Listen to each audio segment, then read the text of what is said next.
Hey, welcome to Awesome Definition, and right now I'm gonna do the episode with my co-host, and now I'm gonna do a quick recap of last night Raw. First, we're gonna start with Seth freaking Rollins. He opened up the show with Braun Breaker and Bronson Reed and Paul Heyman, which they all each took turn in doing their old promo. Let's start with Braun Breaker. He started the promo talking about how he's gonna destroy Sami Zayn. Then we got Bronson Reed on his promo. He talked about how he wanted to destroy Jey Uso and Seth Rollins. Of course, he is going to attack Penta. So the main theme of this episode, I noticed with this show tonight, it was Seth Rollins attacking all three, and it went down to the whole show. So this episode was actually pretty good. We even got Paul Heyman doing a promo in Spanish, which for Penta, which it was kind of incredible. Which I don't think it sounded that bad. But that's how we started the show. Moving up to the next one. So on the next segment, we had the Judgment Day, which it was freaking funny. They actually start with Liv Morgan with a photo and so flowers like she's dead, which I thought it was kind of weird. So Raquel Rodriguez thought it was kind of weird too, and she's still not happy with Sam Perez. So the first thing that she did is just scream at Sam Perez and told her, "You have a match tonight with Kerry saying you better not lose." So right after Raquel Rodriguez told Roxanne to get ready for the match, for some strange reason, Raquel Rodriguez did that to the picture of Liv Morgan, which I thought was kind of funny. And Raquel Rodriguez, went to the ring with Roxanne Perez, which that part by itself was kind of funny. But guess what happened next? So right after Raquel left, JD McDonald and Finn Balor was talking about they wanted to talk with the managers to see what's up, who they're gonna defend the belt next. But right before they was gonna leave, Dominic Mysterio told them, "Thank you for the cake to get Balor." But both JD McDonald and Finn Balor told Dominic, "We think he gave you no cake." So I wonder who gave him the cake. And guess who came on? Yeah, the K was from AJ Styles. Like, you can see from the picture, he said, "Look at me, I'm still watching you." And Dominic started screaming, "You know I'm still injured. You cannot touch me." But this whole backstage was really, really funny. Yeah, when it comes to Judgment Day, they never fail with the backstage. And can't wait to see what they're going to do next week. But love this segment. It was incredible. So during the match with Roxanne Perez and Kairi Sane, you know Raquel was gonna get involved. I was kind of surprised that Kairi Sane beat Roxanne Perez with the pin because it was actually a 2 against 1 match, but a shocker, but not really. Even though Kairi Sane won, of course something always had to happen. After the Kairi Sane match was over, both Raquel Rodriguez and Roxanne Perez started just beating up poor Kairi Sane. So of course Asuka came out to defend Kairi Sane, and they kept mentioning their name as a tag team. So I already had a feeling that something was going to happen with those two. Asuka was able to defend Kairi Sane from Raquel Rodriguez and Roxanne, and that's how it ended. So on the next segment, we got Adam Pearce with American Man, which they kind of confused because in Grande Americano is going to wrestle tonight, and for some reason, Bruce Creed keeps saying that Chad Gable is injured, which he's almost blowing up the cover. That's why you see Yuri is kind of mad at Bruce. Funny statements, segment. Well, Abby now told, almost like Nick Aldis, told Abby Pearce that what's going to happen with her in the Evolution. So, Abby Pearce told Abby now that she's going to be in the Battle Royal. So, now we know that Abby now is going to be part the WWE Evolution, which is good for her, which I'm happy for her.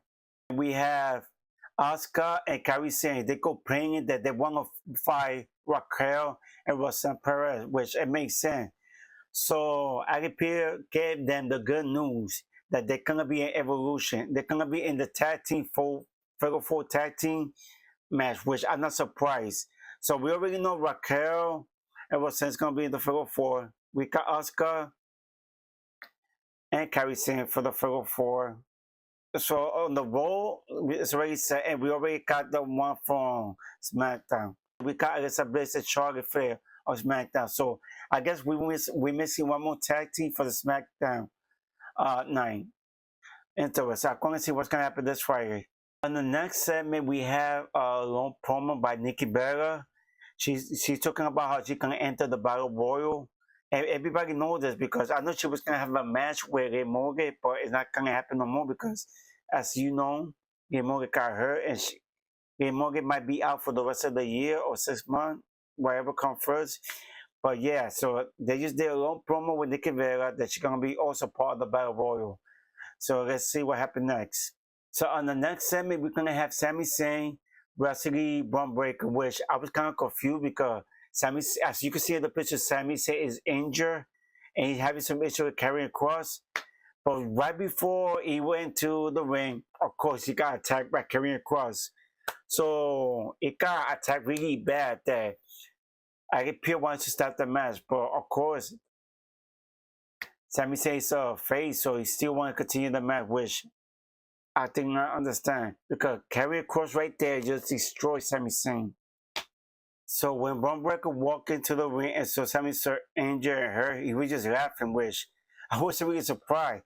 On this match by itself, even with the injured rib, Braun Breaker was able to do 3 spear on Sami Zayn. And it was a pretty much easy match. Like, I don't understand what Sami was facing in WWE. Why would you wrestle when you're already injured? But it was a quick match. Braun Breaker was happy and he was able to do what he promised what he was gonna do at the beginning of the show to destroy Sami Zayn. And that's how it was, a short match. So on that next segment we got the New Day with Adam Pearce complaining that they wanted a title back or a rematch. But Warwick was complaining that they never got a rematch, which it was true. So out of nowhere, Becky Lynch came out and started complaining about Adam Pearce that he doesn't know what the hell he's doing. And the New Day was agreeing with Becky Lynch. Adam Pearce doesn't know what he's doing. So it was a great, funny segment. I really loved it. Becky Lynch is really good as a heel. Like both of them, New Day and Becky Lynch, as a heel, they funny. They just destroy Adam Pearce. And I really loved this segment. It was incredible. And let's see what's going to happen with the tag team division since New Day lost the belt and Warrior never got the rematch. So it's going to be interesting in the future for the tag team division on Raw. So on this segment, we're going to talk about Bronson Reed and Jey Uso. It was kind of a short match. It ended like I wasn't really expecting the way it ended because Bronson Reed didn't even try to win. He would just try to hurt Jey Uso. So this is how it ended. Bronson Reed decided to throw a chair to Jey Uso. He got disqualified. And when he got disqualified and Jey Uso was on the floor, Bronson Reed decided to do 3-2 tsunami on top of Jey Uso. And that's how it ended, which, I mean, I guess he already did what he was supposed to do. Because at the beginning of the show, I was talking about how everybody was need to be eliminated. First, it was Sami Zayn. Now Jey Uso, and I guess on the main event, it's going to be Sami Zayn. On this segment, we have Gunther and Bill Goldberg, which they finally face off for one last time before they meet up a Saturday night main event.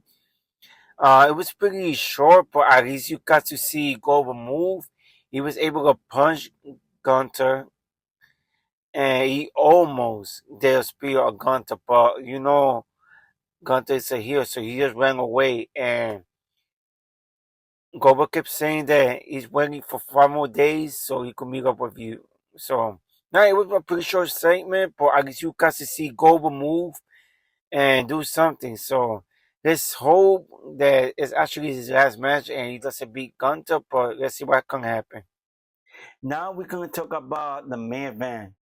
Seth Rollins versus Penta, which I was surprised how even on the match it was. I actually thought that Penta might have had a chance to win. Of course, it ended up Seth Rollins ended up winning by doing a low blow, doing the cup stomp, and pinning Penta, which I'm not really surprised because Seth Rollins is a heel now, and that's the way he's been winning lately by cheating, which I don't mind because he was supposed to cheat anyway. So it was a pretty decent, not even decent. It was actually a pretty good match. Penta was up there, like you would have thought he was gonna win. So they usually Penta good on this Raw. Pretty great match. I loved it. So right after the match where Seth Rollins won a pin Penta, Seth Rollins decided to call Braun Breaker and Russell Reed to beat up and finish up Penta. But out of nowhere, LA Knight came out of the ring and just did his move. And that's how the show ended, where, of course, Braun Breaker and Russell Reed tried to attack LA Knight, but LA Knight was able to run away to the crowd. He was able to escape, which love the ending. It made LA Knight look good, and Seth Rollins as a heel almost finishing his tax that he started from the beginning. Was, to be honest, this Raw was actually pretty good. It had some downside, but it was pretty much pretty good. So if you like what we're doing, like always, you can always follow us at Instagram, TikTok, and YouTube. And if you're still watching us, I just want to say thank you and peace.